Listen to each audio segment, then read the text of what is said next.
It's Monday, June 30th, 2025. And this QR code right here, right in front of the cowboy hat, is what you need to be scanning so that you can get your tickets to the Mining Disrupt Expo #2 this year, happening in Dallas, Texas, November 11th through the 30th. Be sure you like, comment, of course, keep this conversation going, and subscribe so you can stay up to date on all the recent happenings and my ramblings, which is not where you come for financial advice. This is for entertainment and education purposes only.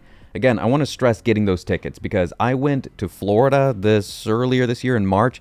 It was a blast. I saw so many people mingling, talking, making deals, shaking hands. Big things were happening on that convention floor at the Mining Disrupt Expo in Fort Lauderdale. And this time, it's in the heart of Bitcoin mining. It is the heart of Bitcoin mining in the US. There's a lot that goes into Bitcoin, stabilizing grids, energy production, mining. But today, I'm going to focus on the number one thing that people seem to care about. That's right, number go up. And I'm going to explain to you why Bitcoin has to go up in the long term. In the short term, the day to day, the hour to hour, the minute to minute, yeah, it fluctuates, sure, of course. But in the long run, months, years, 4-year spans, it goes up. And I'm going to explain to you in very simple, literally schoolyard terms, why it has to go up using marbles and Pokemon cards. Okay, let's buzz through the numbers here real quick. We're at $106,800. The on-chain fees are still low, single digits. Mempool's looking pretty good. There is 21,000 unconfirmed transactions. We've got over 22,000 nodes. Things are looking healthy, healthy, healthy. Now I'm going to buzz through some tweets. Remember what happened over the past weekend, the whole 12-day war thing? Well, right before that, Matthew Pines posted this. He says, Spidey Sense tells me to put some hedges on Bitcoin for Friday night through Sunday. That was interesting. That turned out to be pretty dang good. Now this one's interesting. Max Kaiser here saying, what if the US was using the nuke weapon story as cover to hit Iran's BTC mining facilities? Well, right on the heels of that, we've got Mitchell Hoddle here saying, so I'm just going to say it.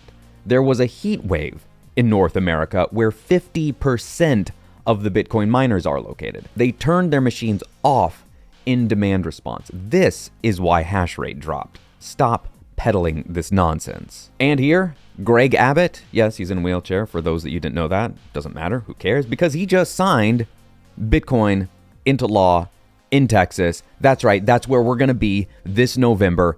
Big things in the Bitcoin space are happening in Texas. And in Texas, they now have a strategic Bitcoin reserve bill. The future of finance is digital and the future of capital formation is in Texas, per Lee Brancher. And this second to last tweet here from Charlie Madden here says, in retrospect, this is likely to be the most important development of the year, more important than approval of spot Bitcoin ETFs last year. That's right, ladies and gentlemen, that was just last year. We're only a year-ish, year and a half into that right now.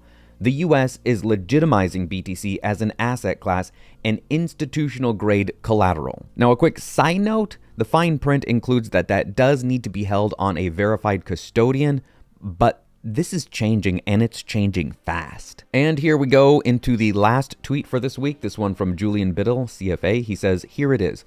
The most copied Bitcoin chart on the planet updated. Nothing unusual going on, but remember, it's not about matching global M2 tick for tick. It's all about the trend moving higher. And that's still firmly intact. Bullish. And now for that schoolyard analogy, that schoolyard breakdown. Sometimes when facts are delivered to us as just plain facts, they are connected to too many real world things. This is why stories, fantasies, sci-fi, Star Wars, Lord of the Rings, The Hobbit, these classic stories stick with us so much better. They resonate with us. They burrow into our souls and they expand and bloom and grow into something that our mind unfolds as time goes on in a much better way than just straight facts. So while somebody can give you M2 chart and look at this and global money supply and government and did you know and here's a fact and number this and hash rate and X of that, how about I break it down for you real simple like. You're going to school. This is a K through 12 school, all the way from babies to high schoolers. It's covers the full gamut. When you first show up, you find out that every time you get a grade, doesn't matter, as long as it's a passing grade, A plus, C, doesn't matter. Doesn't matter. As long as it's in that passing, you get 10 marbles. And you come to find out that the people that control the marble supply are the teachers, the faculty. And you see, and you know, and it's a known fact that they have unlimited marbles. They have direct access to the marbles. Now, why does this matter? It matters because everything that you want, the Pokemon cards that your friends have, the food, the snacks, the writing utensils, the pens, the backpacks, everything that you want to buy related to school at school requires that you spend marbles. And the only way that you can get marbles is by doing work, trading your time and energy to get a graded paper so that you can get paid in marbles. And then you can go buy whatever you want. But there's a funny thing about these marbles because every year the teachers add more marbles. And they just take a little bit out because they want some. And they take a little bit more out because they want some. And they go, ooh, I want some of those Pokemon cards because, hey, I like to dabble in Pokemon cards on the side. So I'm going to take a little bit more out. And they've got a closet full of marbles. And there's no end to the marble. You've even seen the marble supply truck come in, back up, and unload into that closet. And there's no end to the marbles. And all they have to do is reach in, take out some marbles. Reach in, take out some marbles. Reach in, take out some marbles. But you have to work for those marbles. And you're going, wait a second here. Hang on a second here. Hold up here. Why do I have to work for marbles when you all can get marbles for free? That doesn't seem right. And then there's some new card game that comes around. And it is a known fact. It is a known fact of reality because the producer of this card game has said, I will never create more of these cards. I've burned the files. They cannot, nobody can create more of these cards, and there is exactly 21,000 of them. And you go, wait a second here. Wait a second. You can't make more of these cards? And you see the writing on the wall and you go, hold on. If I trade my hard work earned marbles for some of these cards, doesn't it stand to reason that in marble terms, the price of those cards are going to go up?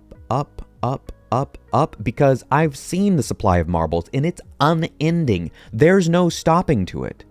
Now, the only thing that might put a stop to that is the teacher's greed suddenly evaporating. And when has human greed ever evaporated? Here's the answer to that. Never. Never once ever. Not in all of human history has greed just gone away as a thing. And so, that's what you decide to do.